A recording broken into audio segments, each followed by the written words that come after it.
বিশেষ ঘোষণা। এবার আপনারাও আপনাদের গল্প পাঠাতে পারেন আমাদের চ্যানেলে। বাছাই করে নেওয়া গল্প উপস্থাপনা করা হবে আমাদের চ্যানেলে। ডেসক্রিপশন আর পোস্টারে দেওয়া ইমেল আইডি quetzalfilms@com এর মাধ্যমে আমাদের সঙ্গে যোগাযোগ করতে পারেন।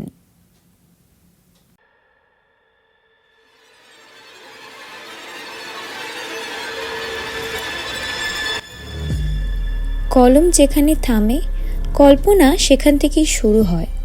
শব্দের আড়ালে লুকোনো অনুভূতিকে ছুঁতে প্রস্তুত তো? শুরু হচ্ছে কোয়েটসেল ফিল্মস রাইটার্স চয়েস। কোয়েটসেল ফিল্মস রাইটার্স চয়েসে আজকের নিবেদন শরদিন্দু বন্দ্যোপাধ্যায় রচিত শূন্য শুধু শূন্য নয়।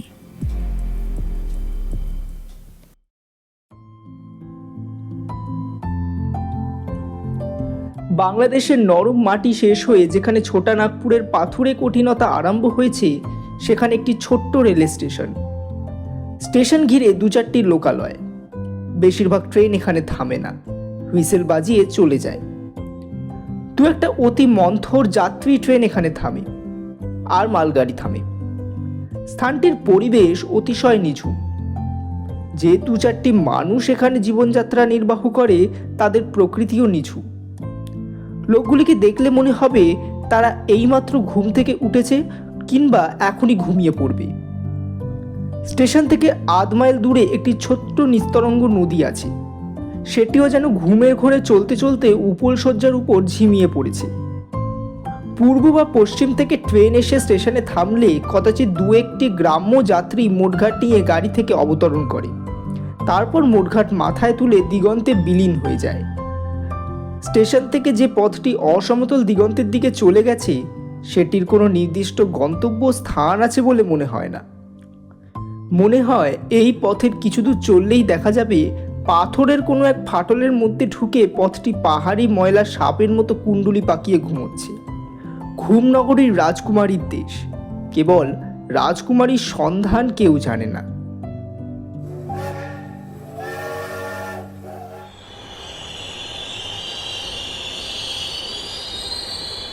একদিন চৈত্র মাসের অপরাহ্নে পূর্ব দিক থেকে একটি মন্থর যাত্রী গাড়ি এসে স্টেশনে থামল। একটি মাত্র যাত্রী গাড়ি থেকে নামল।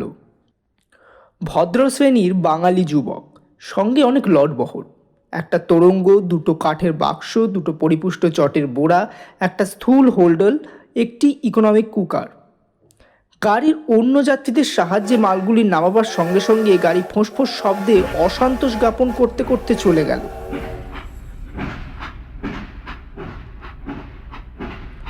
যুবকের চেহারা শৌখিন গোছের, লম্বা রোগা গড়ন, মাথার চুল ঢেউ খেলানো, কানের মূল পর্যন্ত ঝুলপি নেমে এসছে, পাতলা গোঁফ, চোখে ধোঁয়াটে কাঁচের চশমা। বয়স আন্দাজ 23-24। যুবক এদিক ওদিক চেয়ে কাউকে দেখতে পেল না। তখন সে স্টেশন মাস্টারের প্রকোষ্ঠের দ্বারে গিয়ে দাঁড়ালো। স্টেশন মাস্টার মধ্যবয়স্ক হিন্দুস্তানি। ট্রেন পাস করে দিয়ে তিনি ইজি চেয়ারে লম্বা হয়ে আর এক প্রস্ত ঝিমাবার উপক্রম করছিল। যুবককে দেখে খাড়া হয়ে বসলেন এবং চোখে চশমা পরলেন। মোটা কাচের ভিতর দিয়ে তার চোখের বিস্ময় আরও বিবর্ধিত আকারে দেখা দিল। এ স্টেশনে এই শ্রেণীর যাত্রী তিনি বেশি দেখেননি। যুবক বলল, স্টেশনে কুলি দেখছি না, কুলি কোথায়? স্টেশন মাস্টার উঠে এসে দ্বারের কাছে দাঁড়ালেন এবং আরও কিছুক্ষণ বিবর্ধিত নেত্রে যুবককে নিরীক্ষণ করলেন। কিন্তু যুবকের প্রশ্নে তিনি উত্তর দিলেন না, কারণ উত্তর দিতে হলে তাকে বলতে হয় স্টেশনের একমাত্র কুলি স্টেশন মাস্টারের হুকুমে অদূরবর্তী তালগাছ চড়ে তারির ভাঁড় পাড়তে গেছে। তিনি পাল্টা প্রশ্ন করলেন, আপনি কোথায় যাবেন? কাছেই এই বাজপড়া বাংলা আছে, সেখানে যাব। স্টেশন মাস্টারের চোখ বিস্ফার করে এবার চশমার কাঁচকে ছাড়িয়ে গেল। তিনি কিছুক্ষণ স্তম্ভিত হয়ে রইলেন, তারপর বললেন, বাজপাড়া বাংলা, মোহনলাল সেটের কুঠি। সেখানে তো কেউ নেই, তালা লাগানো। যুবক পকেট থেকে চাবি বের করে দেখালো। এই যে বাড়ির চাবি। মোহনলাল আমার বন্ধু, আমাকে তার বাংলোয় থাকতে দিয়েছেন। ও তা স্টেশন মাস্টারের গলায় হঠাৎ যেন ব্যাঙ ডেকে উঠল। আপনি ওখানে থাকবেন? যুবক ভ্রু কুঁচকে বলল, থাকবো না কেন? স্টেশন মাস্টার ঘরের বাইরে আসলেন, সন্তর্পণে প্ল্যাটফর্মের চারিদিকে চাইলেন, তারপর ষড়যন্ত্রকারীর মতো গাঢ় নিম্ন স্বরে বললেন, ও বাংলায় যাবেন না। সে কি? কেন? ও বাংলায় দেও আছে। যুবকের ঠোঁটের কোণে একটু হাসি দেখা দিল। দেও মানে ভূত? স্টেশন মাস্টার ঘাড় নাড়িয়ে শশাঙ্ক সম্মতি জানালেন। যুবক হেসে উঠল। ভালোই হলো, একজন সঙ্গী পাওয়া যাবে। স্টেশন মাস্টার এবার গম্ভীর হয়ে গেলেন। যে অর্বাচীন ভূতপ্রেত নিয়ে তামাশা করে তাকে সুউপদেশ দিতে যাওয়া পণ্ডশ্রম। তিনি হাত বাড়িয়ে বললেন, আপনার টিকিট? যুবক টিকিট বের করে দিল। স্টেশন মাস্টার টিকিট পরীক্ষা করলেন, তারপর টিকিট পকেটে রেখে নির্লিপ্ত কণ্ঠে বললেন, কুলি জরুরি কাজে বাইরে গেছে। আপনার যদি মুটে দরকার থাকে স্টেশনের বাইরে যান, সামনেই মুদির দোকান আছে, সেখানে লোক পাবেন। যুবক বাইরে গিয়ে মুদির দোকান পেল। দোকানটি একাধারে মুদি এবং ময়রার দোকান। একদিকে চাল ডাল মশলা, অন্যদিকে লাড্ডু মিঠাই পকৌড়ি। ময়রা দোকানে বসে পকৌড়ি ভাজছিল এবং দুজন অন্তরঙ্গের সঙ্গে স্থিমিত কণ্ঠে আলাপ করছিল। যুবককে দেখে সচকিত হয়ে উঠল। তারপর যুবকের অভিপ্রায় জানতে পেরে তাদের একবারে চক্ষু স্থির হয়ে গেল। ভূতের বাড়িতে মানুষ থাকবে, এত বড় বুকের ফাঁটা! যাই হোক, মোট বহনের প্রস্তাবে মুদি আপত্তি করল না, বরং 1 টাকার মজুরির লোভে সবান্ধবে প্ল্যাটফর্মে এসে মোট মাথায় তুলে নিল।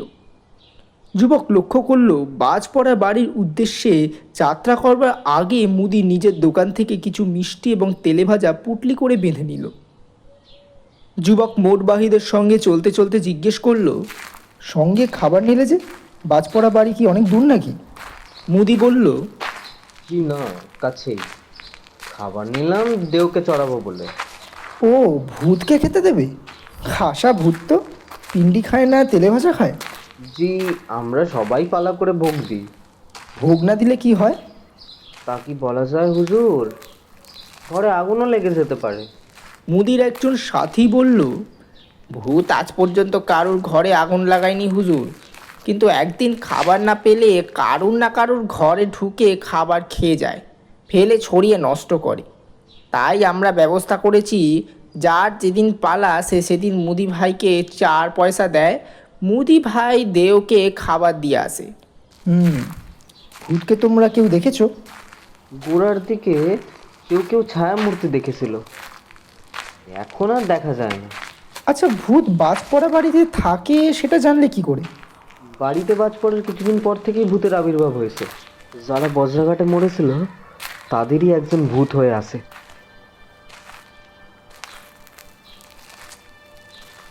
বাজপড়া বাড়ির একটা ইতিহাস আছে। 15-16 বছর আগে মদন শেঠ নামক একজন ধনী ব্যবসাদার অর্থোপার্জনের ক্লান্তি বিনোদনের জন্য নির্ভীতি স্থানে এই বাড়ি করেছিলেন। তিনি বছরে 2-1 বার এসে বাস করতেন। বাড়ি খালি থাকলে তার ব্যবসায়ের অংশীদার নিধিরাজ মল্লিকও মাঝে মধ্যে আসতেন।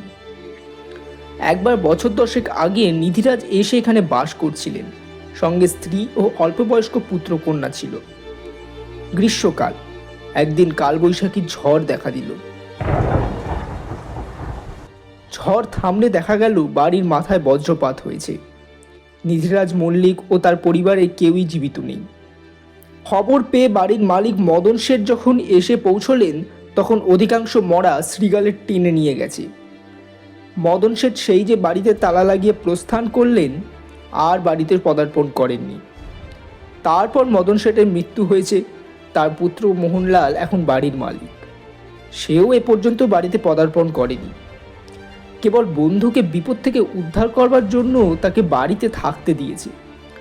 আমাদের পরিচিত যুবকই সেই বন্ধু। এই সূত্রে যুবকের অজ্ঞাতবাসের ইতিহাস এখানে বলে নেওয়া যেতে পারে। যুবকের নাম গৌরমোহন সাহা। বড় মানুষ ব্যবসাদারদের একমাত্র সন্তান হয়ে জন্মগ্রহণ করেও সে যখন ছবি আঁকতে শুরু করলো, তখন তার পিতৃদেব মনের দুঃখে ইহলীলা সম্বরণ করলেন। বাড়িতে রইল গৌরমোহন ও তার বিমাতা শশীমুখী। শশীমুখী বিমাতা হলেও গৌরমোহনকে ভালোবাসতেন।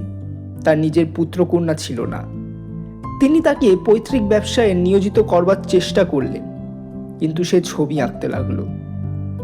ছেলের ইহকাল পরকাল নষ্ট হয়ে যায় দেখে শশীমুখী তার বিবাহের আয়োজন করলেন, কিন্তু গৌরমোহন তপভঙ্গের সমস্ত চেষ্টা ব্যর্থ করে দিয়ে একাগ্র মনে ছবি এঁকে চলল।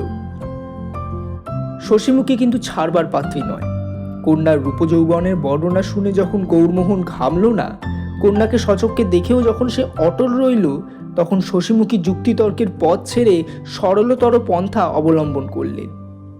একদিন গৌরমোহনকে বললেন, পরশু রবিবার ওরা তোমাকে আশীর্বাদ করতে আসবে।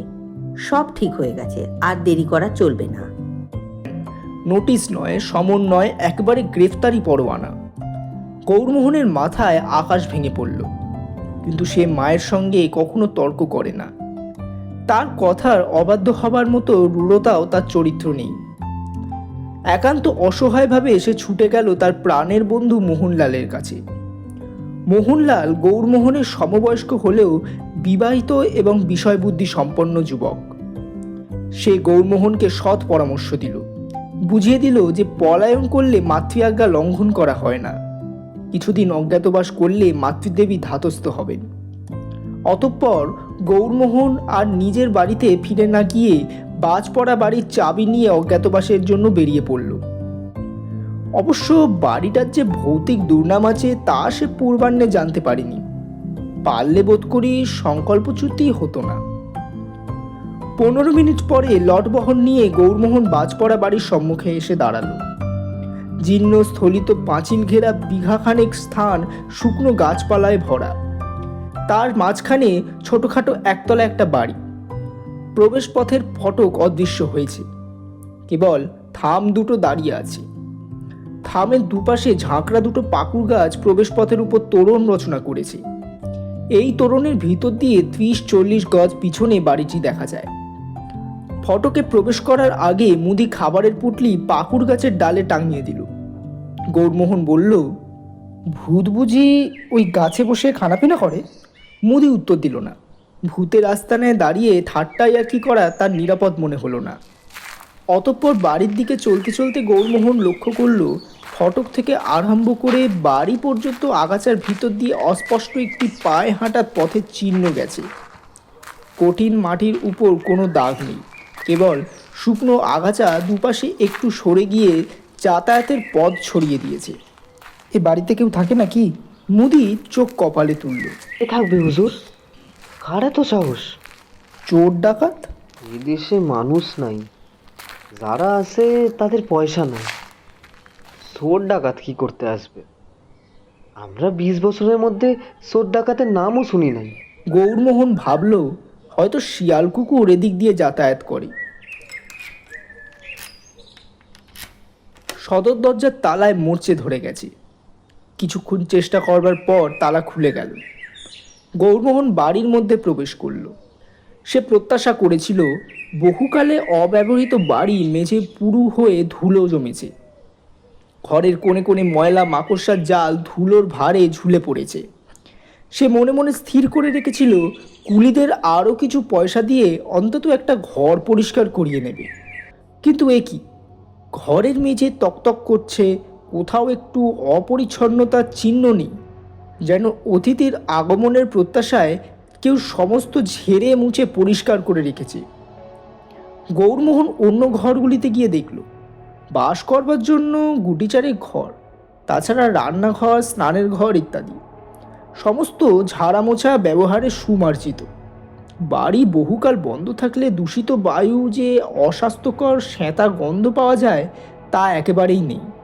বরং যে গন্ধটা গৌরমোহনের নাকে আসলো তা এ বাড়ির পক্ষে বড়ই বিস্ময়কর। মানুষের গন্ধ। যে বাড়িতে সর্বদা মানুষ বাস করে সে বাড়িতে বাতাসের একটি সহজ স্বাভাবিক গন্ধ আছে, তা আমরা পাই না। রূপকথার রাক্ষসেরা বোধহয় পায়। কিন্তু এই গন্ধ এ বাড়িতে আসলো কোথা থেকে? বাড়ির দরজায় তালা লাগানো ছিল। গৌরমোহনের গায়ে হঠাৎ কাঁটা দিল। এ ভয়ের রোমাঞ্চ নয়, শতপ্রবৃত্ত স্নায়বিক প্রতিক্রিয়া। মনকে দৃঢ় করে সে বাইরের ঘরে ফিরে আসলো। মুদি ও তার সঙ্গী মোটঘাট নামিয়ে অস্বচ্ছন্দভাবে অপেক্ষা করছিল। গৌরমোহন তাদের মজুরি দিল। মুদি বলল, হুজুর, আপনার রাত্রের খানা পানির কি হবে? যদি হুকুম করেন তো গরম গরম পুরি তরকারি আপনাকে এনে দিতে পারি। আজ রাত্রিরে কিছু দরকার হবে না, আমার সঙ্গে যা আছে তাতেই চলে যাবে। যদি কিছু দরকার হয় কাল সকালে তোমার দোকানে যাব। জি হুজুর। মুদি সঙ্গীদের সঙ্গে নিয়ে চলে গেল। তারা চলে যাওয়ার সঙ্গে সঙ্গে গৌরমোহনের মনে হলো সে একেবারে একা। সে নিজেকে বোঝালো, একা থাকবার জন্যই তো সে এখানে এসেছে। সে নিজে নিজে রাঁধবে, খাবে, ঘুমোবে আর মনের সুখে ছবি আঁকবে। নিরন্তর বিয়ে কর এই তাগাদা শুনতে হবে না। সূর্যাস্তের এখনো দেরি আছে, তবে রোদের রং হলদে হয়ে গেছে। গৌরমোহন বাড়ির বাইরে আসলো। এককালে বোধহয় বাড়ি ঘিরে ফুলের বাগান ছিল, এখন বাগানের চিহ্ন মাত্র নেই। বর্ষার জল পেয়ে যে আগাছা প্রতি বছর জন্মগ্রহণ করে তাও এখন রোদে পুড়ে খড় হয়ে গেছে। সেই খড়ের ভিতর দিয়ে অস্পষ্ট পায়ে হাঁটা পথের ইশারা। গৌরমোহন সেই ইশারা অনুসরণ করে বাড়ির পিছন দিকে চলল। ওদিকটা এখনো দেখা হয়নি। পথটি বাড়ির পাশ দিয়ে গিয়ে পিছনের খিড়কির দরজার কাছে শেষ হয়েছে। গৌরমোহন দরজা ঠেলে ভিতরে ঢোকার চেষ্টা করল, কিন্তু দরজা দেখলো ভেতর থেকে বন্ধ। তারপর সে পিছন দিকে ঘাড় ফিরিয়ে একেবারে চমৎকৃত হয়ে গেল। পিছন দিকে পাঁচিল নেই, তৎপরিবর্তে চওড়া সিঁড়ি ধাপে ধাপে নেমে গেছে।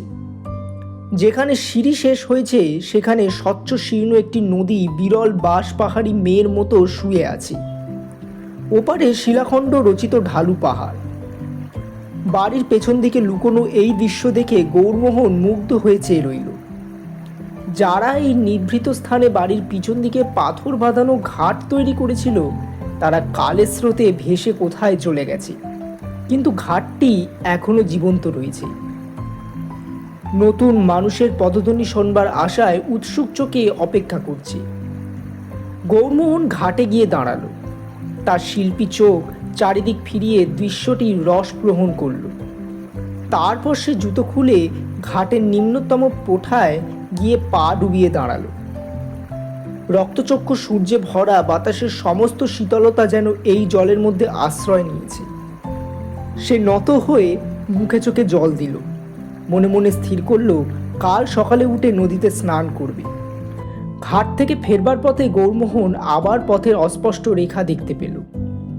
আসবার সময় লক্ষ্য করেনি ঘাটের থেকে খিড়কি দরজা পর্যন্ত রেখা রয়েছে। সে একটু বিমনা হলো। শিয়াল কুকুরের পায়ের দাগ। শিয়াল কুকুর সদর দরজায় আসে কেন, এবং সেখান থেকে ঘাটেই বা যায় কি জন্য? এদিক ওদিক ঘুরতে ঘুরতে গৌরমোহন আবার বাড়ির সামনের দিকে উপস্থিত হলো। সূর্য অসম দিগন্ত রেখা স্পর্শ করেছে। হঠাৎ একটা কথা মনে পড়ে যাওয়ায় সে দ্রুত পদে ফটকের দিকে চলল। ফটকের পাকুড় গাছের নিচে ছায়া ছায়া হয়ে এসছে। সেখানে গাছের ডালে খাবারের পুঁটলি টাঙিয়ে দিয়েছিল। গৌরমোহন সেখানে গিয়ে দাঁড়ালো। দেখলো পুঁটলিটা সেখানেই রয়েছে। গ্রীষ্মকালে সূর্যাস্তের পর দিনের আলো বেশিক্ষণ থাকে না, তাই অন্ধকার হবার আগেই গৌরমোহন গিয়ে জিনিসপত্র গুছিয়ে নিল। অবশ্য সব জিনিসপত্র আজই মোট খুলে বের করবার প্রয়োজন নেই, কিন্তু কিছু জিনিস আজ রাতে প্রয়োজন হবে। লণ্ঠন, মোমবাতি, স্টোভ ইত্যাদি এবং বিছানা। বাড়িতে আসবাবপত্র কিছুই ছিল না, কিন্তু গৌরমোহনের মনে পড়ল একটা ঘরে এসে একটি লোহার খাট দেখেছে। সে গিয়ে আবার দেখে আসলো, হ্যাঁ, পশ্চিমের দিকের ঘরে এক কোণে একটি সরু লোহার খাট আছে। সে খাটটিকে টেনে জানলার সামনে আনলো। জানলায় মোটা মোটা গরাদ আছে, কিন্তু কাঁচ বেশিরভাগ ভাঙা। গ্রীষ্মকালে তাতে কোনো অসুবিধে নেই। গৌরমোহন হোল্ডল টেনে এনে বিছানা পেতে ফেলল। বিছানা বালিশ সবই নতুন, বন্ধু মোহনলাল জোগাড় করে দিয়েছে। বন্ধু বটে মোহনলাল, যেমন তার বিষয়বুদ্ধি তেমনি তার বন্ধুপ্রীতি। একজোড়া নতুন চটি জুতো বিছানার মধ্যে দিতে ভোলেনি। রাত্রে পরবার জন্য সিল্কের পাজামা স্যুট দিয়েছে। গৌরমোহন জুতো খুলে চটি পরল, তারপর হৃষ্ট মনে বাইরের ঘরে ফিরে আসলো। বাক্স, প্যাকিং কেস, চটের বস্তা প্রভৃতিতে কোথায় কি আছে মোহনলাল বলে দিয়েছিল, কিন্তু গৌরমোহনের ভালো মনে নেই। সে পকেট থেকে চাবি বের করে প্রথমে ট্রাঙ্ক খুলল। ট্রাঙ্কটা মোহনলালের। তার ভিতরে কাপড়, জামা, তোয়ালে প্রভৃতিও মোহনলালের। বন্ধুকে ব্যবহার করতে দিয়েছে। দুই বন্ধুর শরীরের মাপ একই রকম, একের জামা অন্য পরলে বেমানান হয় না। উপরন্তু ট্রাঙ্কে সাবান, কৈশো তেল, দাড়ি কামাবার যন্ত্রপাতি, আয়না, চিরুনিও আছে। একটি বৈদ্যুতিক টর্চও আছে। গৌরমোহনের মন খুশি হয়ে উঠল। নিত্য ব্যবহার্য সকল বস্তুই বন্ধু দিয়েছে। সে টর্চটি নিয়ে পকেটে রাখল, তারপর ট্রাঙ্ক সরিয়ে ছোট প্যাকিং কেসটা টেনে আনলো। ওই লম্বা প্যাকিং কেসটা ইজেল, ক্যানভিস প্রভৃতি ছবি আঁকার সরঞ্জাম আছে। সেটা আজ খোলবার দরকার নেই। এটাতে কি আছে দেখা যাক। শূন্য বাড়িতে নতুন করে সংসার পাতবার আনন্দে গৌরমোহন মেতে উঠল। প্যাকিং কেসের ঢাকনা চার দিয়ে খুলে দেখল ঘরকন্যার জিনিস। একটা ছোট্ট হ্যারিকেন লণ্ঠন, 2 বান্ডিল মোমবাতি, স্টোভ, স্পিরিটের বোতল, চায়ের প্যাকেট, টিনের দুধ, চিনি, কেটলি, টিপট, পিরিচ পেয়ালা, এমনকি দুধের টিন খোলবার যন্ত্রটা পর্যন্ত বাদ যায়নি। গৌরমোহনের মন যেমন তৃপ্তিতে ভরে উঠল, তেমনি চায়ের পিপাসাও জাগ্রত হয়ে উঠল। সঙ্গে একটা বড় ফ্লাস্কে জল আছে, কিন্তু নদী থেকে জল এনে চা প্রস্তুত করাই প্রশস্ত। গৌরমোহন কেটলি হাতে করে উঠল। সদর দরজা ভিতর থেকে বন্ধ করে পিছনের দরজার দিকে চলল। বাড়ির ভিতরটা তখন প্রায় অন্ধকার হয়ে এসেছে। পিছনের দরজাটি ভিতর দিক থেকে হয়তো হুড়কো ও ছিটকিনি লাগানো। কবাট খোলবার সময় মোর্চে ধরা কবজায় ক্যাঁচ করে একটা করুণ শব্দ হলো, কিন্তু কবাট জ্যাম ধরেনি, সহজেই খুলে গেল। বাইরে একটু আলো আছে। নদীর ছোট্ট বুকে সন্ধ্যার ছোপ পড়েছে। গৌরমোহন কেটলিতে জল ভরে ফিরে আসলো, দরজা আবার বন্ধ করে দিল। স্টোভ জেলে সে জল চড়িয়ে দিল। এক পেয়ালা গরম জল হতে বেশি সময় লাগবে না। ইতিমধ্যে হ্যারিকেন লণ্ঠনটি জ্বালল। স্টোভের ছোট্ট নীল কমলটির পাশে পিত্তবর্ণ একটি বুদবুদ ফুটে উঠল। ঘরের অন্ধকার গাঢ় হয়ে আসছিল, একটু একটু হালকা হলো। 5-6 মিনিটের মধ্যে চা তৈরি হয়ে গেল। গৌরমোহন তখন ইকোনমিক কুকার খুলে তার খোলের ভিতর থেকে খাবার বের করলো। আলাদা টিফিন বক্স না দিয়ে বন্ধ কুকারের মধ্যেই খাবার দিয়েছে। একটা খোলের মধ্যে চিংড়ি মাছের কাটলেট ও হিঙের কচুরি, তাছাড়া একটা বড় পাউরুটি, চিজ, মাখন ইত্যাদি প্রচুর খাবার। গৌরমোহন 2টি সন্দেশ বার করে খেতে বসল। সে তড়িবৎ করে সুগন্ধি চায়ের পেয়ালাটি মুখে তুলতে যাবে, এমন সময় সদর দরজায় খুটখুট শব্দ হলো। গৌরমোহন চমকে উঠে মুখ তুলল। তারপর গলা চড়িয়ে বলল, কে? দরজার ওপার থেকে কেউ সাড়া দিল না, কিন্তু আবার খুটখুট শব্দ হলো। গৌরমোহন উঠে গিয়ে দরজার সম্মুখে দাঁড়ালো। আবার প্রশ্ন করল, কে? কি চাও? এবারও সাড়া নেই। গৌরমোহন একটু ইতস্তত করল, যদি চোর ডাকাত হয়, কিন্তু চোর ডাকাত তার কী বা নেবে। সে সাহস করে দ্বার খুলে ফেলল। বাইরে কেউ নেই, কেবল অন্ধকার। গৌরমোহন পকেট থেকে টর্চ নিয়ে বাইরে আলো ফেলল। আলোর সীমানার মধ্যে কাউকে দেখা গেল না। মানুষ তো নেই, কুকুর বিড়ালও নেই। গৌরমোহন বাইরে এসে দাঁড়ালো। টর্চের আলোয় যে বৃত্তাভাস রচিত হয়েছে তার বাইরে কিছুই দেখা যায় না। একটা এলোমেলো বাতাস উঠেছে। গৌরমোহন এদিক ওদিক ঘুরে ফিরে দেখল, ভাবল হয়তো হাওয়ার ধাক্কায় দরজায় শব্দ হয়েছে। দরজা বন্ধ করে দিয়ে সে চা খেতে বসল। বসেই কিন্তু সে চমকে উঠল। প্লেটে একটি কাটলেট ও একটি সন্দেশ রয়েছে। সে সচকিতভাবে ঘরের চারদিকে চাইল। তবে কি বিড়াল ঢুকেছিল? তার ক্ষণিক অনুপস্থিতির সুযোগ পেয়ে কাটলেট ও সন্দেশ নিয়ে পালিয়েছে? নিশ্চয়ই বিড়াল। তাছাড়া আর কী বা হতে পারে? সে খাবারের প্লেট একপাশে সরিয়ে রেখে চায়ের পেয়ালা এক চুমুকে নিঃশ্বাস করে উঠে দাঁড়ালো। দেখতে হবে বিড়ালটা বাড়ির মধ্যে কোথাও লুকিয়ে আছে কিনা। টর্চ নিয়ে গৌরমোহন প্রত্যেকটি ঘর দেখল, কিন্তু কোথাও কোনো বিড়াল নেই। অবশ্য কাঁচ ভাঙা জানলা দিয়ে সে পালিয়ে থাকতে পারে, কিন্তু তবুও গৌরমোহনের মনে সংশয় কাটল না। এতগুলো লোক যা বলছে তাই যদি সত্যি হয়। বিছানার পাশে পা ঝুলিয়ে বসে গৌরমোহন ভাবতে আরম্ভ করল। প্রেতজনই থাকতে পারে, কিন্তু তাকে ভয় করবে কেন? ভূতে মানুষের ঘাড় মটকায় এ কথা নিতান্ত অশ্রদ্ধেয়। মনে পড়ল স্টেশন মাস্টারকে সে পরিহাস ছচ্ছলে বলেছিল, ভালোই হলো, একজন সঙ্গী পাওয়া যাবে। যদি সত্যি এ বাড়িতে ভূত প্রেত থাকে, যদিও এ পর্যন্ত স্পষ্ট নিঃসংশয় প্রমাণ পাওয়া যায়নি, তাতে ক্ষতি কি?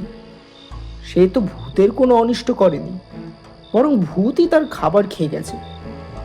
এক্ষেত্রে তার প্রতি ভূতের কোনো বিদ্বেষ থাকা উচিত নয়।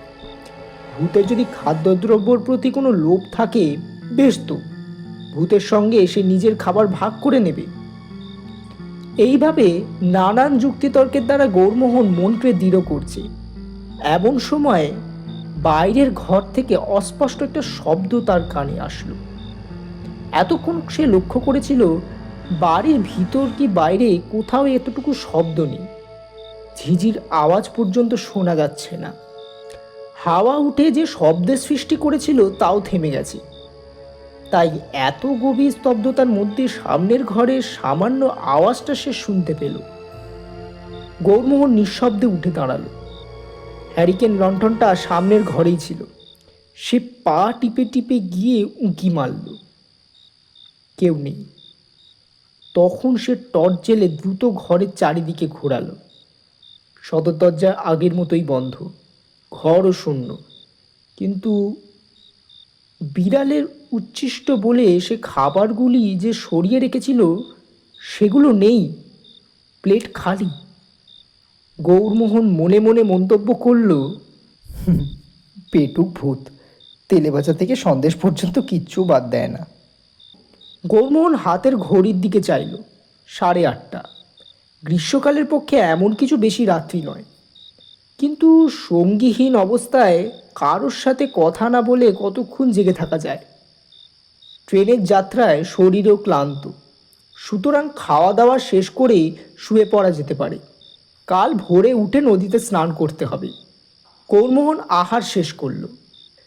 তারপর একটি কৌটোয় কিছু খাবার রেখে ঢাকনা বন্ধ করে একপাশে সরিয়ে রাখল। বিড়াল ঢাকনা খুলে খেতে পারবে না, কিন্তু ভূতের যদি ক্ষুধার উদ্রেক হয় সে স্বচ্ছন্দে খেতে পারবে। নিঃসংশয় প্রমাণ পাওয়া যাবে। সামনের এবং পিছনের দরজা বন্ধ আছে কিনা ভালো করে দেখে নিয়ে সে শয়ন করল। লণ্ঠনটা কমিয়ে ঘরের এক কোণে রাখল। টর্চ বালিশের পাশে রইল। খোলা জানলা দিয়ে ফুরফুরে বাতাস আসছে। আকাশের দক্ষিণ দিকে কয়েকটা উজ্জ্বল তারা দেখা যাচ্ছে। গৌরমোহন শুয়ে শুয়ে ভাবতে লাগলো, খাসা বাড়িটি এতদিন ফাঁকা পড়ে আছে, কিন্তু মনে হয় না যে পোড়ো বাড়ি। কে বাড়িটি এমন তকতকে ঝকঝকে করে রেখেছে? ভূত হয়তো আছে, কিন্তু নিরীহ ভূত, কোনো প্রকার গণ্ডগোল নেই। ভূতের সঙ্গে ভাবসাব করে কথাবার্তা বলা যায় নাকি? ঘুমে তার চোখ জড়িয়ে আসতে লাগলো। কলকাতায় মাতৃদেবী বোধ করি খুব উদ্বিগ্ন হয়ে আছে, কিন্তু উপায় কি? ওই দুম্ব মেয়েটাকে সে কিছুতেই বিবাহ করবে না। গৌরমোহনের ঘুম ভাঙল সকাল 5টার সময়। বাইরের দিনের আলো ঝলমল করছে, সূর্য উঠতে বিলম্ব নেই। সে উঠে বসে আড়মোড়া ভেঙে হাই তুলল। রাত্রে ঘুম ভালোই হয়েছে, এক ঘুমে রাত কাবার হয়ে গেছে। ভূতের উৎপাত কিচ্ছু হয়নি। তবু তার মনে হলো ঘুমের মধ্যে সে নানান প্রকার স্বপ্ন দেখেছে। কে যেন তার খাটের চারপাশে সারা রাত্রি ঘুরে বেরিয়েছে। শিওরে দাঁড়িয়ে মুখের ওপর ঝুঁকে মুখ দেখবার চেষ্টা করেছে। পাখির পালকের মতো নরম হাতে তাকে স্পর্শ করেছে, কিন্তু তা স্বপ্নই। গত রাত্রে তার জাগ্রত মনের মধ্যে যে সংশয়গুলো ঘুরছিল তারাই বোধ হয় স্বপ্নে নবকলেবর ধরে দেখা দিয়েছিল। গৌরমোহন উঠে পড়ল, সাবান তোয়ালে নিয়ে মাথায় তেল ঘষতে ঘষতে ঘাটে স্নান করতে চলল। সূর্যোদয়ের আগে স্নান করলে সারাদিন শরীর ঠান্ডা থাকে। খিড়কির দরজা খুলতে গিয়ে গৌরমোহন আজ প্রথম ধাক্কা খেল। খিড়কির দরজা ভেজানো রয়েছে বটে, কিন্তু খিল ও ছিটকিনি খোলা। তার বুকের ভিতরটা একেবারে ধক করে উঠল। কাল রাত্রে শোবার আগে সে ভালো করে দেখে নিয়েছিল দরজা বন্ধ আছে কিনা। তবে সে স্থির হয়ে চিন্তা করল, ভূত আছে। কাল রাত্রে দরজা বন্ধ করার সময় সে বাড়ির মধ্যেই ছিল, তারপর কোনো সময় দরজা খুলে বাইরে গেছে। কিন্তু এ কিরকম ভূত, বাইরে যাবার জন্য দরজা খোলে কেন? প্রেতজনিত অশরীরী। কিন্তু না, ভয় পেলে চলবে না। ভূতের সঙ্গে যখন এক বাড়িতে বাস করতে হবে তখন ভয় করলে চলবে না। বিশেষত ভূত যেমনই হোক, তার স্বভাবটি শান্তশিষ্ট। গৌরমোহন এ বাড়িতে আসতে যে বিরক্ত হয়েছে তার কোনো প্রমাণ নেই। তবে কেন সে ভূতকে ভয় করবে? ভূতের ভয় একটা কুসংস্কার। নদীর ঘাটে পৌঁছে গৌরমোহন দ্বিতীয়বার ধাক্কা খেল। ঘাটের মাথায় দাঁড়িয়ে সে দেখল ঘাটের কিনারায় নদীর শান্ত জল তোলপাড় হচ্ছে। জলে কেউ নেই, অথচ মনে হচ্ছে কেউ হাত পা ছুঁড়ে সাঁতার কাটছে, কিংবা একটা বিরাট মাছ জলের তলায় থেকে লেজের ঝাপটায় জল মথিত করে তুলেছে। গৌরমোহন হতভম্ব হয়ে দাঁড়িয়ে রইল। তার বুকের ভিতরটা আরেকবার ধকধক করে উঠল। হঠাৎ জলের আলোড়ন শান্ত হলো। একটা চিৎকারের মতো শব্দ শোনা গেল, যেন স্নাতক আগন্তুককে দেখতে পেয়েছে। তারপর আর এক আশ্চর্য ব্যাপার ঘটল। গৌরমোহন বিস্ময়ত চোখে দেখল জলের প্রান্তে ক্ষুদ্র ক্ষুণ্ণ কম্পন রেখে একজোড়া সজল চরণ চিহ্ন ধাপে ধাপে আসছে। মানুষ নেই, কেবল মানুষের ভিজে পায়ের দাগ। পায়ের দাগ ঘাটের সিঁড়িগুলো অতিক্রম করে মাটির উপর অদৃশ্য হয়ে গেল। গৌরমোহন কিছুক্ষণ পায়ের দাগগুলোর দিকে চেয়ে থেকে ধীরে ধীরে সোপানের পাথরের উপর বসে পড়ল। সে গালে হাত দিয়ে ভাবতে লাগলো, এ কি কাণ্ড! এ কেমন প্রেত! এ প্রেতের ক্ষুধা তৃষ্ণা আছে। দরজা খুলে সে বাড়ির বাইরে আসে, নদীর জল উদ্বেলিত করে স্নান করে। সবই মানুষের মতো, কেবল চোখে দেখা যায় না। হয়তো সব প্রেতই এরকম। মানুষ তাদের সম্বন্ধে একটি বিকৃতি ধারণা করে বসে আছে। সজল পথচিহ্নগুলি তার চোখের সামনে শুকিয়ে নিশ্চিহ্ন হয়ে গেল। আরও কিছুক্ষণ ঘাটে বসে থাকবার পর গৌরমোহন জলে নেমে স্নান করল। দেহ শীতল হলো, মনও অনেকটা শান্ত হলো। বাড়িতে ফিরে সে সদর দরজা খুলে দিল। তারপর চা তৈরি করতে বসলো। স্টোভ ও লণ্ঠনের জন্য কেরোসিন জোগাড় করতে হবে। ইকোনমিক কুকারের জন্য কাঠ কয়লা দরকার। চা প্রস্তুত হলে পাউরুটিতে মাখন মাখিয়ে সে খেতে বসলো। খেতে বসে তার মনে পড়ে গেল কাল রাত্রে ডিব্বার মধ্যে খাবার রেখেছিল ভূত খায় কি না দেখবার জন্য। ডিবাটা ঢাকনা ঢাকা ছিল। গৌরমোহন সেটা টেনে নিয়ে খুলে দেখল, খালি কৌটোর দিকে চেয়ে সে কিছুক্ষণ চিন্তা করল। তারপর শূন্যর দিকে মুখ তুলে প্রশ্ন করল, তুমি এখন কিছু খাবে? গৌরমোহন কান খাড়া করে রইল, কিন্তু কিচ্ছু শুনতে পেল না। প্রেত বোধ হয় কথা বলতে পারে না। সে আর এক পেয়ালা চা ঢালল, 2 স্লাইস রুটিতে মাখন লাগিয়ে খানিকটা দূরে রেখে আসলো। তারপর পানাহার করতে করতে আর চোখে দেখতে লাগলো। প্রেত কিন্তু খেতে আসলো না। চা রুটি যেমন পড়েছিল তেমনি পড়ে রইল। প্রাতরাশ শেষ করে গৌরমোহন উঠে দাঁড়ালো। ঘরটা বড় অগোছালো হয়ে আছে, বস্তাগুলো খোলা হয়নি। এইবার লাগা যাক। একটা অসুবিধে হলো যে বাড়িতে একটিও ফার্নিচার নেই। একটা টেবিল, একটা চেয়ার, একটা কাবার যদি থাকতো তা যাকগে, মেঝেতে জিনিসপত্র গুছিয়ে কাজ চালাতে হবে। পাঞ্জাবির আস্তিন গুটিয়ে গৌরমোহন প্রস্তুত হচ্ছে, এমন সময় খোলা দরজা দিয়ে বাইরের দিকে তার দৃষ্টি পড়ল। ফটকের কাছে একটা লোক উঁকিঝুঁকি মারছে, কিন্তু ভিতরে প্রবেশ করতে সাহস করছে না। বোধহয় মুদি গৌরমোহন বেঁচে আছে কিনা দেখতে এসেছে। গৌরমোহন দরজার বাইরে এসে হাতছানি দিয়ে মুদিকে ডাকল। মুদি তখন চোখ গোলাকৃত করে কাছে এসে দাঁড়ালো। হুজুর, হুজুর, আপ জিন্দা হ্যাঁ? গৌরমোহন হেসে বলল, আলবাত জিন্দা হে। তুমি কি ভেবেছিলে ভূত আমার ঘাড় মটকাবে? মুদির বিস্ময় বিমূঢ়তা কাটল বটে, কিন্তু তার মুখ দেখে মনে হলো সে খুশি হতে পারেনি। ভূত যেন তার কর্তব্য কর্মে অবহেলা করছে। অবশেষে মুদি বলল, কিচ্ছু দেখেননি? অন্তত ভূত দেখিনি। মুদি এবার সত্যি সত্যি অসন্তুষ্ট হলো।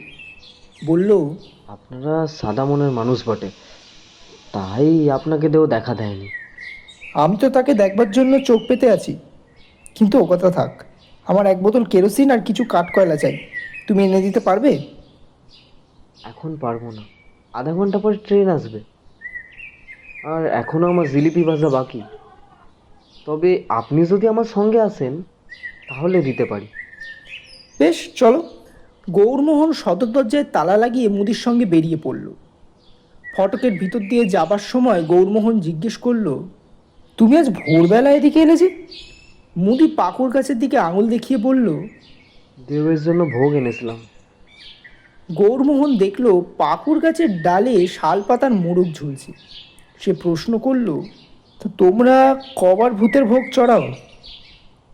দিনে একবারই চড়াই, কখনো সকালে আবার কখনো বিকেলে। আধ ঘন্টা পরে গৌরমোহন ফিরে আসলো।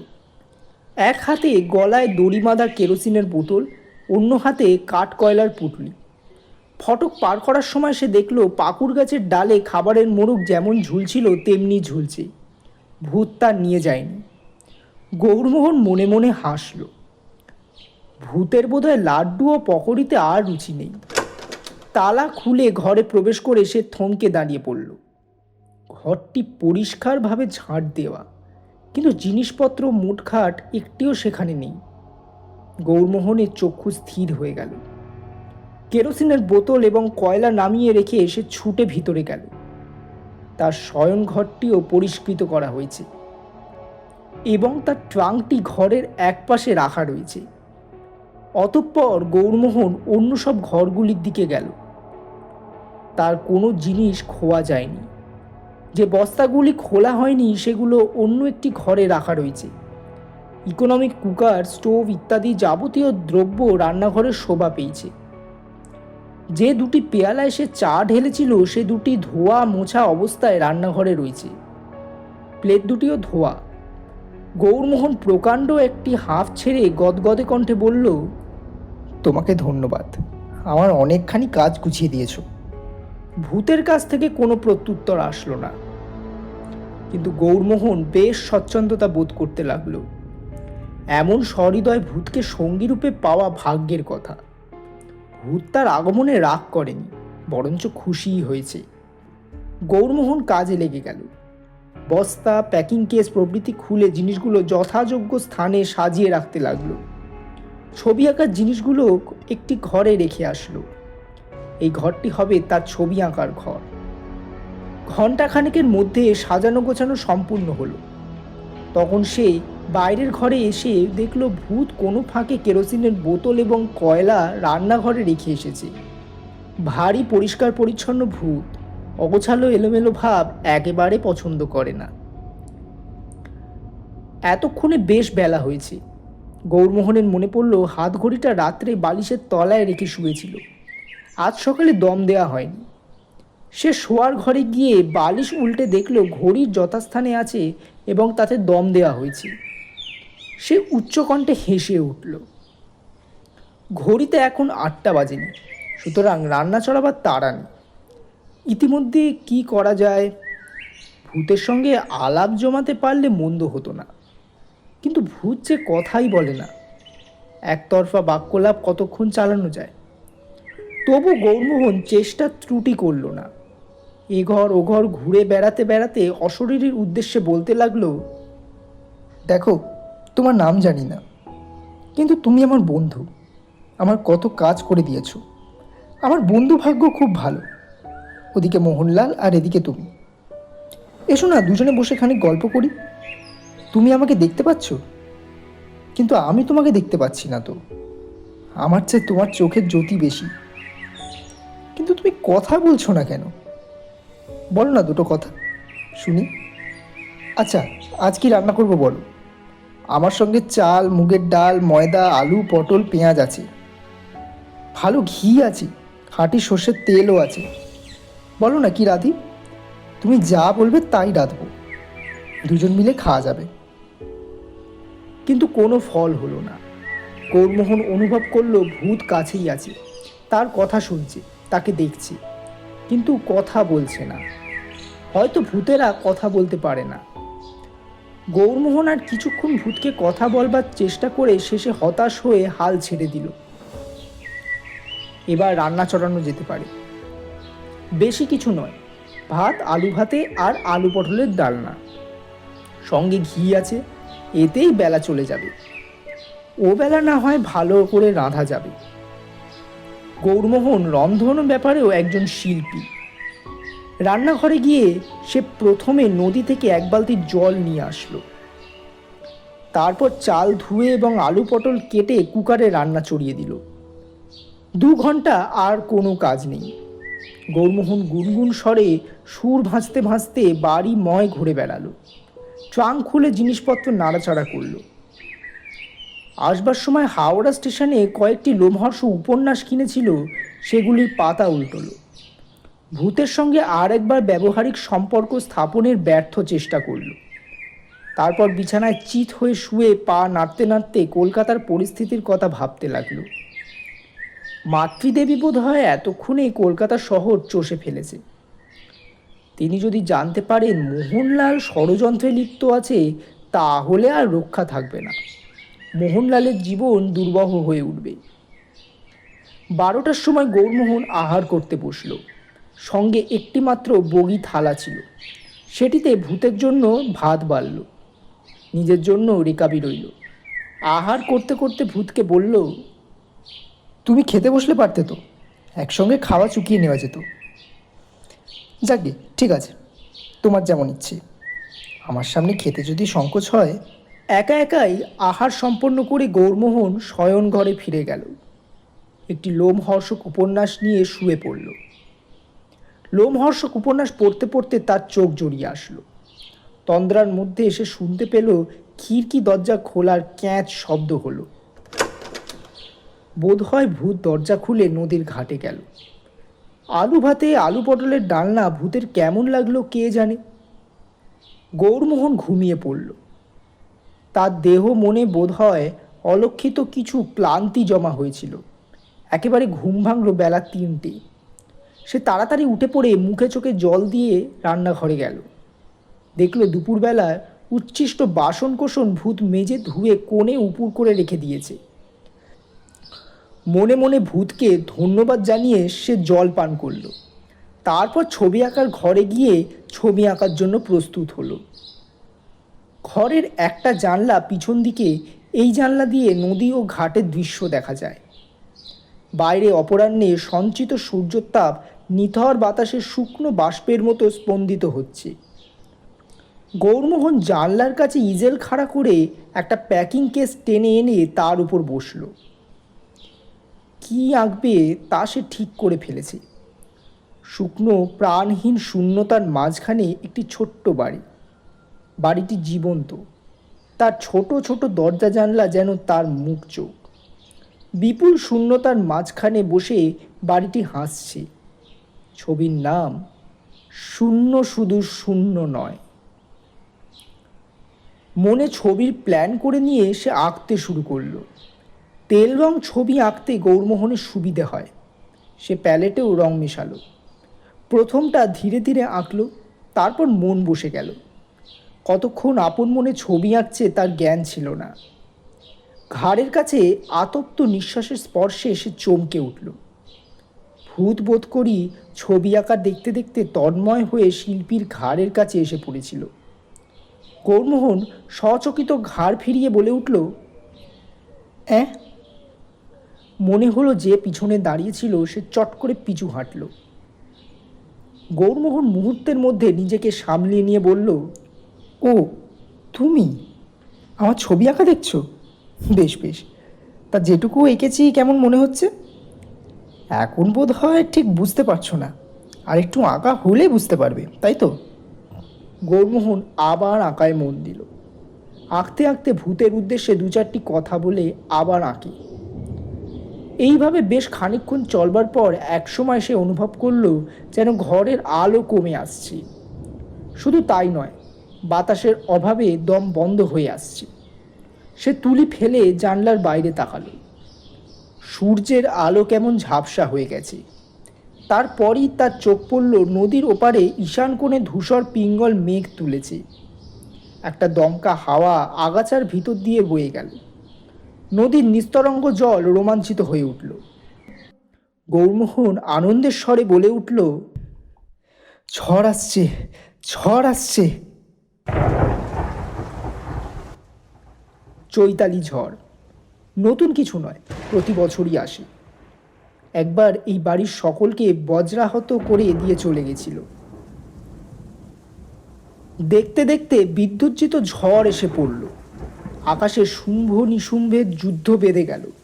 শনশন বাতাসে চকচকে বিদ্যুৎ, গমগমে বজ্র গর্জন।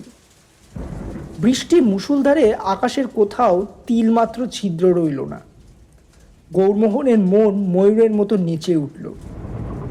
সে আঁকার সরঞ্জাম ঘরের একপাশে সরিয়ে রেখে জানলাগুলো বন্ধ করবার চেষ্টা করল। সব জানলা বন্ধ হলো না। ভাঙা কাচের ভিতর দিয়ে বৃষ্টির ছাট আসতে লাগলো। সে পুলকিত দেহে বাড়ির ঘরে ঘরে অকারণ সঞ্চরণ করতে করতে তারস্বরে গান জুড়িয়ে দিল। আহারে ওই ডাকছে ডোবায় ব্যাঙ্গুলি, মনের সুখে ছড়িয়ে তাদের ঠ্যাঙ্গুলি, আকাশেতে ছোটা ছুটি, মেঘ হাওয়ার ঝোটা ফুটি, ভূত পেরে দৈত্যি দানায় খেলছে মন ডাঙ্গুলি। গানটা অবশ্য সর্বাংশে স্থানকালের উপযোগী নয়, তবু বর্ষার গান বটে। বর্ষার মহিমাজ্ঞাপক অন্য কোনো গান জানা না থাকায় সে এ গানটি অনেকক্ষণ ধরে গাইল। কড়কড় শব্দ করে কোথাও যেন বাজ পড়ল। গৌরমোহন খাটের কিনারায় বসে পা দোলাতে দোলাতে জানলা দিয়ে বাইরের দিকে চেয়ে আছে। তার শিল্পী মন প্রকৃতির এই উদ্দাম উন্মাদনাকে রঙের ফাঁদে ধরবার ফন্দি আঁটছে।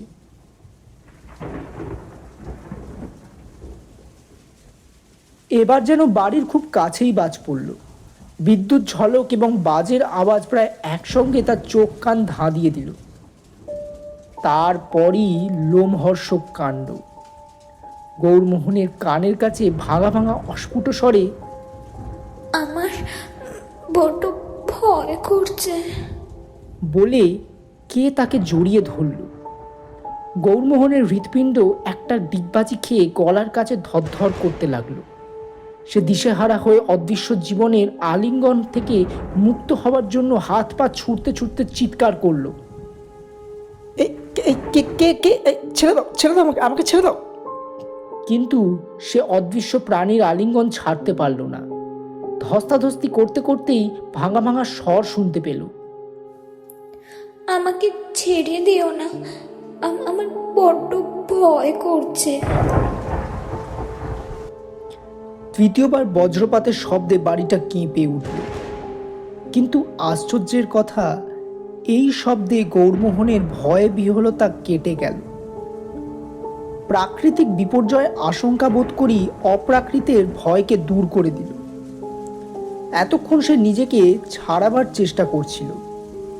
এখন কিছুক্ষণ স্থির থেকে অদৃশ্য দেহটাকে স্পর্শ করে দেখতে লাগলো। একটা বাহু, চোখে দেখা যাচ্ছে না বটে, কিন্তু স্পর্শানুভূতির দ্বারা জানা যাচ্ছে কোমল অথচ দৃঢ়।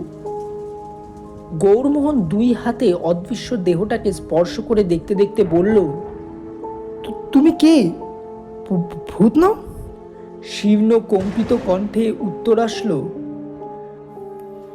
না, আমি মানুষ। মানুষ?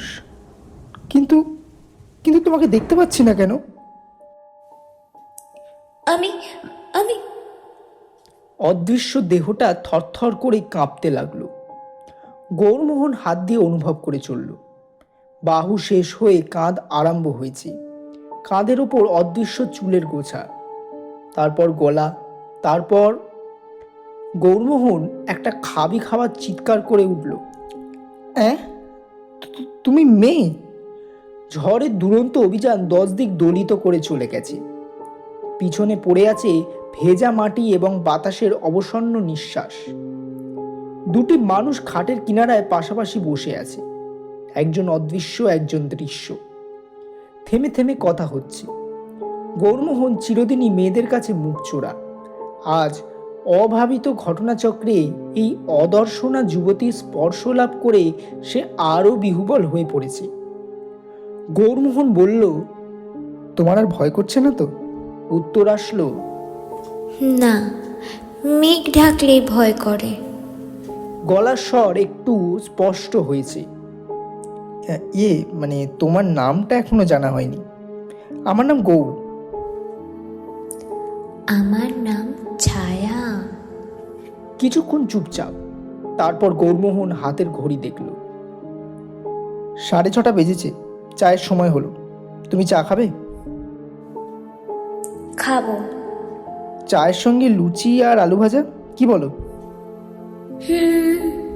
খাট থেকে উঠতে গিয়ে ছায়ার গায়ে গা ঠেকে গেল। গৌরমোহন লজ্জায় লাল হয়ে উঠল। অদর্শনা যুবতী যে সম্পূর্ণরূপে বিবস্ত্রা তা স্মরণ হয়ে গেল। রান্নাঘরে গিয়ে গৌরমোহন স্টোভ জেলে জল চড়িয়ে দিল। তারপর ময়দা মাখতে বসল। দেখল তার অনতি দূরে বঁটিতে আলু কোটা হচ্ছে। চাকা চাকা আলু কোটা হয়ে রেকাবে জমা হলো, তারপর বালতির জলে ধোয়া হলো, তারপর সেটা পাশে উপস্থিত হলো। রাত্রে খিচুড়ি রাঁধা যাবে। তুমি খিচুড়ি ভালোবাসো তো?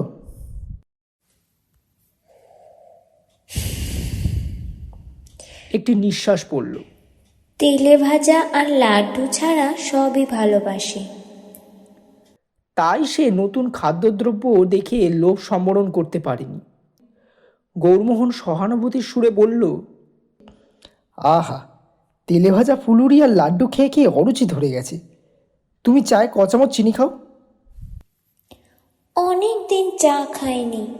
যখন খেত তখন 5 চামচ চিনি খেতাম। চায়ের জলটি পটে ঢেলে গৌরমোহন লুচি ভাজতে বসল। আমি লুচি ভাজতে জানি, তুমি সরো, আমি ভাজছি। না না, তোমাকে কষ্ট করতে হবে না। অনেক কষ্ট করেছো, ঘর পরিষ্কার করেছো, বাসনও মেজেছো। আমার ইচ্ছা করছে। কণ্ঠস্বরে একটু আদুরে আদুরে ভাব। আচ্ছা, তুমিই ভাজো। গৌরমোহন সরে দাঁড়িয়ে দেখতে লাগলো। লুচি ও আলু ভাজা প্রস্তুত হলো। রেকাবির উপর সজ্জিত হলো। স্টোভ নিভিয়ে গেল। দুজন খেতে বসল। গৌরমোহন চা ঢাললো, নিজের পেয়ালায় 2 চামচ চিনি দিল, ছায়ার পেয়ালায় 5 চামচ। খাওয়া চলছে। ছায়ার রেকাবি থেকে লুচির টুকরো শূন্যে উঠে অদৃশ্য হয়ে যাচ্ছে। চায়ের পেয়ালা ক্রমে ক্রমে খালি হয়ে গেল। গৌরমোহন দেখছে, তার বিস্ময় কিছুতেই শেষ হচ্ছে না। আচ্ছা, তুমি হঠাৎ কথা বললে যে? আগে তো কথা বলনি কোনোদিন। কথা কইতে ভুলেই গেছিলাম। বলতে চেষ্টা করছিলাম, কিন্তু কিছুতেই মুখ দিয়ে কথা বেরোচ্ছিল না। তারপর বাজ পড়ার শব্দ হলো, ভয় মুখ দিয়ে কথা বেরিয়ে গেল। শুধু কথাই বলনি, আমাকে জড়িয়েও ধরেছিলে। বড্ড ভয় করছিল যে। সরল অকপট উক্তি, লজ্জা নেই। লজ্জা বোধ করে স্ত্রীলোকের দেহ চেতনার অভিব্যক্তি। যার দেহ দেখা যায় না তার কিসের লজ্জা? আচ্ছা, কাল আমি যখন এলাম তুমি আমাকে দেখেছিলে? হ্যাঁ, আমি তো পাকুড় গাছতলায় দাঁড়িয়েছিলাম। আমি যখন বাড়িতে এসে উঠলাম তখন তোমার কি মনে হয়েছিল? প্রথমে একটু ভয় ভয় করছিল, তারপর তোমাকে দেখে খুব ভালো লাগলো। গৌরমোহনের বুকের ভেতরটা দুরু দুরু করে উঠল, কিন্তু সেটা ভয়ের দুরু দুরু নয়। সে রাত্রে পেট ভরে খিচুড়ি খাবার পর গৌরমোহন নিজের খাটের পাশে এসে বসল। ছায়া তার গা ঘেঁষে বসল। এই কয়েক ঘন্টায় গৌরমোহনের লজ্জা সংকোচ অনেকটা কেটেছে, তবু ছায়ার গায়ে গা ঠেকতে তার শরীরে একটু রোমাঞ্চিত হলো। আচ্ছা, তুমি মানে খালি গায়ে থাকতে কোনো হয় না তোমার? অভ্যাস হয়ে গেছে। প্রথম প্রথম দু একবার কাপড় চুরি করে পরেছিল, কিন্তু কাপড় পরলে শুধু কাপড়টাই দেখা যায়, আমাকে দেখা যায় না। লোকে ভয় পায়, তাই আর পরি না। ভালো কথা। তুমি রাত্রিরে শোও কোথায়? মেঝেতেই শুই। শীতকালে শীত করে না? না, আমার অভ্যাস হয়ে গেছে। তা হোক গে, আজকে তোমাকে খাটে শুতে হবে। আমি তোষক পেতে মেঝেতে শোবো। না, আমি খাটে শোবো না। তুমি মেয়ে হয়ে মেঝে শোবে আর আমি খাটে শোবো? এ হতেই পারে না। আমি খাটে শোবো না। শোবে না? তাহলে মেঝেতেই তোমার তোষক পেতে দিই। কোন ঘরে শোবে বলো? এই ঘরেই শোবো। তুমি ওঠো, আমি তোষক পেতে দিচ্ছি। গৌরমোহন কুণ্ঠিত হয়ে উঠে দাঁড়ালো। এই ঘরে? কিন্তু মানে খাটে দুখানা তোষক ও দুটো বালিশ ছিল। ছায়া একখানা তোষক টেনে খাটের পাশে পেতে ফেলল। গৌরমোহন বলল, বালিশ নাও। একটু হাসির শব্দ শোনা গেল। বালিশ লাগবে না, তোষকেই হয়তো অস্বস্তি হবে। এবার ঘুমিয়ে পড়ো, তোমার বোধহয় ঘুম পেয়েছে। আমি আলো কমিয়ে দিই। ঘরের কোণে দেয়ালের পাশে লণ্ঠনটা জ্বলছিল, এখন কমে গিয়ে দেয়ালের একটুখানি স্থান প্রভাবিত করল। গৌরমোহন উদ্বেলিত হৃদয়ে অপরিসীম বিস্ময় আনন্দ নিয়ে শুয়ে পড়ল। এ কি অনির্বচনীয় অভিজ্ঞতা! বিশ্ব সংসারে কি আর কেউ এটা অনুভব করেছে? ছায়া। মুহূর্তের মধ্যে ছায়া তার গায়ে হাত দিয়ে দাঁড়ালো। কি? গৌরমোহন বলল, তুমি কে?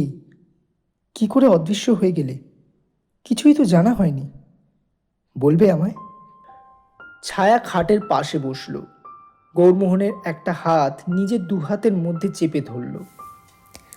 আমার বয়স তখন 9 কি 10 বছর। গৌরমোহন মনে মনে হিসেব করল, ছায়ার বয়স এখন 19 কি 20। বাবা মা, আমি আর আমার ছোট্ট ভাই দাদু এখানে বেড়াতে এসেছিল। আমার বাবার নাম ছিল নিধিরাজ মল্লিক। এই বাড়ির মালিক ছিল মদনলাল শেঠ। তাকে আমরা মদন কাকা বলেই ডাকতাম। একদিন বিকেলবেলা ঝড় উঠল। আজ যেমন ঝড় উঠেছিল তেমন। আমরা দৌড় জানলা বন্ধ করে বাড়ির মধ্যে বসে রইল। বাড়ির ওপর বারবার বাজ পড়তে লাগলো। আমি এই খাটের ওপরেই বসেছিলাম। তারপর কি হলো জানি না, আমি ভয় অজ্ঞান হয়ে পড়লুম। যখন জ্ঞান হলো দেখলুম এই ঘরের এক কোণায় পড়ে আছি। নিজের হাত পা দেখতে পাচ্ছি না। বাড়িতে কেউ নেই। সামনের দরজায় তালা লাগানো। এখন মনে হয় 3-4 দিন অজ্ঞান হয়েই পড়েছিলাম। গলার আওয়াজ একদম বুঝে গিয়েছিল। আমি খিড়কি দরজা দিয়ে বেরিয়ে বাগানে গেলুম। বাগানেও কেউ নেই। তখন স্টেশনের কাছে বাজারে গেল। সামনে 2-3 জন লোক মুদির দোকানে বসে গল্প করছিল। তাদের কথা শুনে বুঝতে পারলাম আমার মা, বাবা, ভাই কেউ বেঁচে নেই। কাঁদতে কাঁদতে এই বাড়িতেই ফিরে এলো।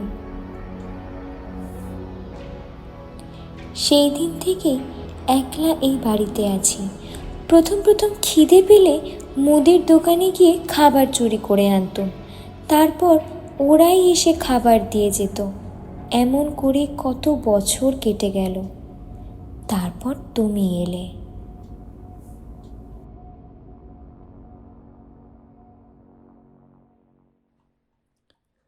গৌরমোহন শুয়ে শুয়ে ভাবতে লাগলো, কি বিচিত্র এই জগৎ। বাজ পড়ে মানুষ অদৃশ্য হয়ে যায়, এটাও কি সম্ভব? গৌরমোহন বিজ্ঞান জানে না, হয়তো বিজ্ঞানী এর ব্যাখ্যা দিতে পারে। যদি না জানেন তাতেই বা ক্ষতি কি? বিজ্ঞানীরা কি সকল বিশ্ব রহস্য ব্যাখ্যা করেছে? এই যে অদর্শনা যুবতী তার হাতে হাত রেখে বসে আছে, সে কি ব্যাখ্যার অপেক্ষা রাখে? গৌরমোহন একটি আকাঙ্ক্ষা ভরা নিঃশ্বাস ফেলে বলল, তোমাকে ভারী দেখতে ইচ্ছে করছে ছায়া।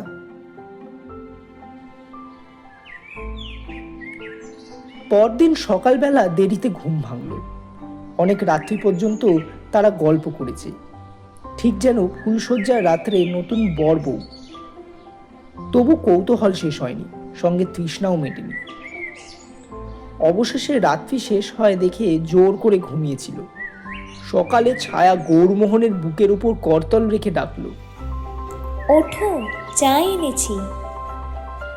গৌরমোহন উঠে বসে শূন্যে অবস্থিত চায়ের পেয়ালা হাতে নিল। আমার তোমাকে ভারী দেখতে ইচ্ছে করছে। ছায়া করুণ নিঃশ্বাস ফেলল। কি করে দেখবে? চায়ের পেয়ালায় চুমুক দিতেই গৌরমোহনের মাথায় একটা বুদ্ধি খেলে গেল। সে মুখ তুলে বলল, ছায়া, একটা কাজ করবে?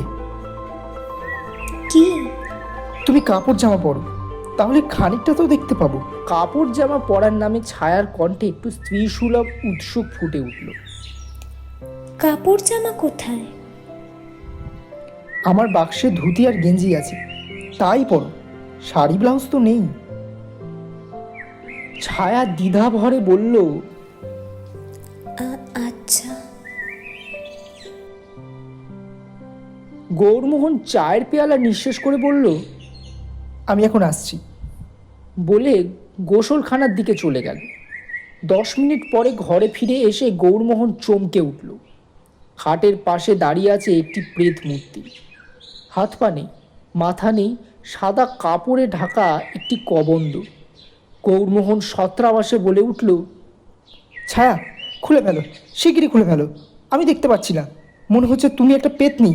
তড়িতে ধুতি গেঞ্জি স্থলিত হয়ে মাটিতে পড়ে গেল। তারপর সারাদিন দুজনে অশান্ত মনে বাড়িময় ঘুরে বেড়ায়, কখনো নদীর ঘাটে গিয়ে দাঁড়ায়। গৌরমোহন বলে, ছায়া, কি করে তোমাকে দেখতে পাবো? ভারী দেখতে ইচ্ছে করছে যে। ছায়া কাঁদো কাঁদো সুরে বলে, আমি কি করব? তোমাকে না দেখতে পেলে জীবনই বৃথা। আমারও, মানে বুঝেছি, আমি তোমাকে না দেখতে পেলে তোমার জীবনও বৃথা। হ্যাঁ। তাহলে এখন কি করা যায়? আমি যেন অন্ধ হয়ে গেছি, সব দেখতে পাচ্ছি, কেবল তোমাকেই দেখতে পাচ্ছি না। বিজ্ঞানে আজকাল কত কি হচ্ছে, একটা অদৃশ্য মানুষকে জলজান্ত করে দিতে পারে না? ছি বিজ্ঞান! সেদিন অপরাহ্নে গৌরমোহন বিষণ্ণ মনে ছবি আঁকতে বসল। কাল ছবিটা অতি সামান্যই আঁকা হয়েছিল। একটা প্রাকৃতিক পরিবেশের আমেজ ফুটে উঠতে আরম্ভ করেছিল মাত্র। গৌরমোহন ভাবতে লাগলো, এই পরিবেশের মধ্যে ছায়ার একটি কল্পমূর্তি আঁকা যায় নাকি? কাপড় পরা অবস্থায় ছায়ার দেহর ইঙ্গিত যা সে পেয়েছে, তাকেই সূত্র ধরে গোটা মানুষকে আঁকা যেতে পারে। অবশ্য মুখ চোখের গড়ন কাল্পনিকই হবে। ছায়া, তোমার গায়ের রং কীরকম ছিল? ফর্সা, মা বলতেন দুধে হালতা। আর মুখ চোখ? তা কি করে বুঝবো? আচ্ছা দেখি, তুমি আমার সামনে দাঁড়াও। গৌরমোহন আঙুলের স্পর্শে ছায়ার চোখ অনুভব করে দেখতে লাগলো। চোখ দুটি বেশ টানা টানা মনে হচ্ছে। নাকটি সরু, ঠোঁট দুটি ভারী নরম, প্রসারে একটু বড়। গৌরমোহন বলল, তুমি আমার মডেল, দাঁড়িয়ে থাকো, তোমাকে ছুঁয়ে ছুঁয়ে আঁকবো। প্যালেটের উপর রং মিশিয়ে তুলিতে তুলিতে সে ক্যানভিসের দিকে ফিরছে, এমন সময় একটা চোখ ধাঁধানো আইডিয়া ক্ষণিকের জন্য তাকে বিমূঢ় করে দিল। তারপর সে চিৎকার করে উঠল, ছায়া, ছায়া, এই যে আমি। কাছে এসো। কই তোমার মাথাটা দেখি। এবার চুপটি করে থাকো, এই বুদ্ধিটা এতক্ষণ আমার মাথায় আসেনি। তোমার গায়ে তোমার ছবি আঁকবো, যেমন কাঁচের উপর ছবি আঁকি, বুঝেছো? বাঁ হাতে ছায়ার মাথা ধরে গৌরমোহন ডান হাতে রং মাখা তুলি দিয়ে তার গায়ে স্পর্শ করল। গালের উপর পাকা ডালিমের রং লাগিয়ে দিল। গৌরমোহনের ইচ্ছে হলো উঠে নৃত্য করতে, কিন্তু ইচ্ছে দমন করে সে অতি যত্নে ছায়ার মুখে রং লাগাতে আরম্ভ করলো। ধীরে ধীরে মুখখানি ফুটে উঠতে লাগলো। ঠোঁটে একটুখানি গোলাপি রং দিল, ভুরুতে কালো রং, কিন্তু চোখের মণিতে তো রং লাগানো যায় না। চোখ দুটি শূন্য রইল, তবু মুখখানি চমৎকার, পান পাতার আকৃতি, একটু কৃশ। গৌরমোহন বলল, ছায়া, কি সুন্দর তুমি, দাঁড়াও, চোখের ব্যবস্থা করছি। সে ছুটে গিয়ে পাশের ঘর থেকে নিজের ধোঁয়া কাঁচের চশমা এনে ছায়ার চোখে পরিয়ে দিল। ছায়ার মুখ প্রাণবন্ধ হয়ে উঠল। রূপকথার রাজকন্যার মতো মুখ, ঘুমন্ত রাজকন্যার চোখে নিদালির অন্ধকার। ছায়া একটু ভঙ্গুর হাসল। গৌরমোহনের শিল্পী মন আর শাসন মানল না। সে দু হাত উপরে তুলে ছায়াকে ঘিরে নাচতে লাগলো। তারপর নাটকীয় পরিস্থিতি। গৌরমোহনের মাতৃদেবী শশীমুখী সহসা ঘরের দ্বার দেশে আবির্ভূতা হলেন এবং গৌরমোহনকে একটি দেহহীন মুন্ডের চারিপাশে নৃত্য করতে দেখে একটি অনৈসর্গিক আর্তনাদ ছাড়ে অজ্ঞান হয়ে পড়লেন। তার পশ্চাতে গৌরমোহনের বন্ধু মোহনলাল রোমাঞ্চিত কলবরে ফ্যালফ্যালে চোখে তাকিয়ে আছে।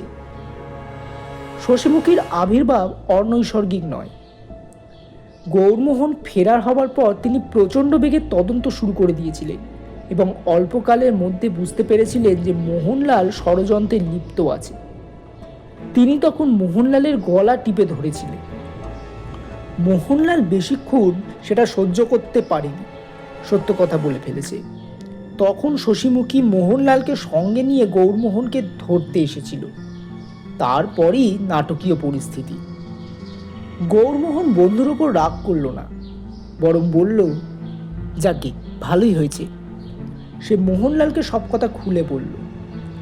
ছায়া ইতিমধ্যে নদীতে গিয়ে মুখে রং ধুয়ে আবার সম্পূর্ণরূপে অদৃশ্য হয়ে গেছে। সে ভীতু মানুষ, এইসব গণ্ডগোল দেখে ভয় পেয়ে গেছে।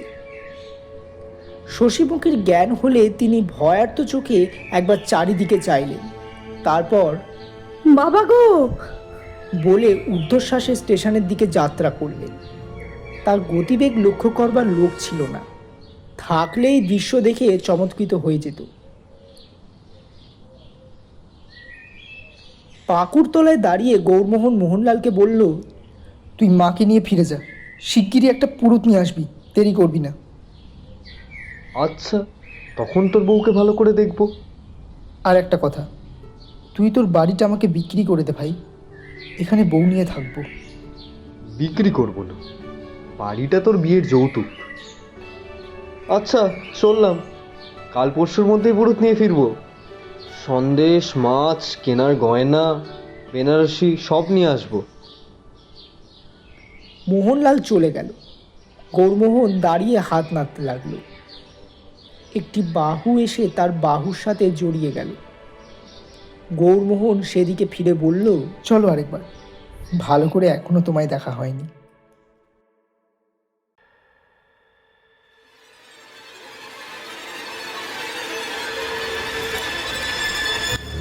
শুনছিলেন শরদিন্দু বন্দ্যোপাধ্যায় রচিত শূন্য শুধু শূন্য নয় গল্প পাঠ ও গৌরমোহনের ভূমিকায় সৌপ্তিক দে, মোদি ও মোহনলালের ভূমিকায় স্বাগত বাসু, ছায়ার ভূমিকায় সৈমী ব্যানার্জি, শশীমুখীর ভূমিকায় শ্রীমতী মৌসুমী দে, স্টেশন মাস্টারের ভূমিকায় Shri Bijoy Kumar Basu, sound design, edit ও পর্ব পরিচালনায় শক্তিক দে, পোস্টার ডিজাইনে স্বাগত বাসু। আমরা আরও একটি রোমাঞ্চকর গল্প নিয়ে ফিরে আসব খুবই শীঘ্রই। অসংখ্য ধন্যবাদ আমাদের সঙ্গে থাকার জন্য।